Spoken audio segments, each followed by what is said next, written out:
Getting a blood clot either during or after pregnancy is still one of the leading causes of maternal death here in the UK.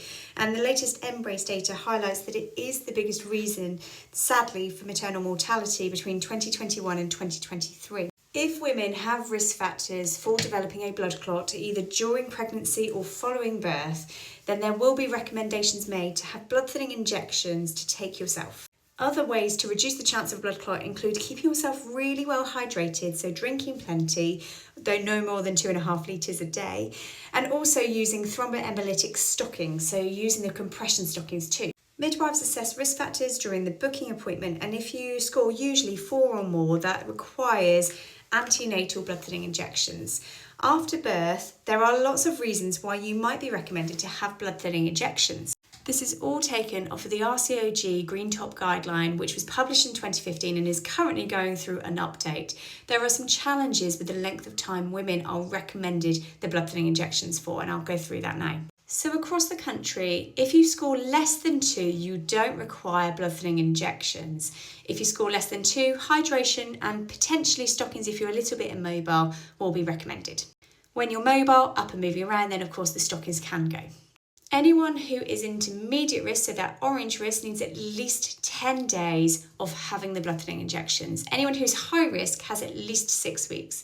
Now, one of the challenges is that it does also advise that anyone who has 3 or more persisting risk factors, you should consider extending the blood thinning injections into at least 6 weeks postnatal. Looking down this list, you've got being over 35, obesity, so BMI of more than 30, having 3 or more babies in your life, being a smoker, having an elective caesarean birth, a family history of blood clots, low risk thrombophilia, so low risk blood clotting disorders, having gross varicose veins, having a current systemic infection, so if you've had sepsis or chorioamnionitis, that is another risk factor in itself. Being immobile, for example, if you've got some sort of disability or you're having long distance travel, current preeclampsia, multiple pregnancy, a preterm birth in this pregnancy less than 37 weeks, having a stillbirth, having a mid-cavity rotational operative delivery, so having things like a high forceps birth, prolonged labour or a postpartum hemorrhage of 1 litre or more.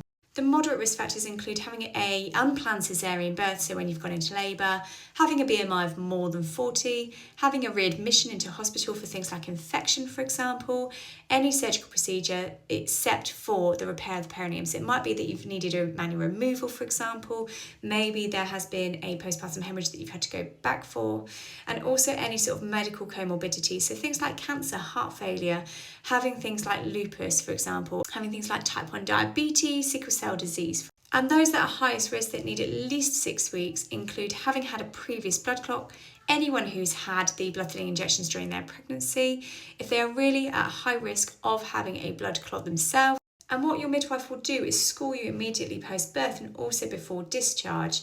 Now, the difficulty comes in when there are 3 risk factors, because some of these are transient. They can go, for example, like infection. It might score you at one point, but once you finish the course of antibiotics, usually about 7 to 10 days worth, then actually that risk factor is no longer there at 10 days. And so there is a little bit of variation across the country when women score more than 3 risk factors, whether they have 10 days worth or 6 weeks worth of blood thinning injections. That's on a doctor's discretion.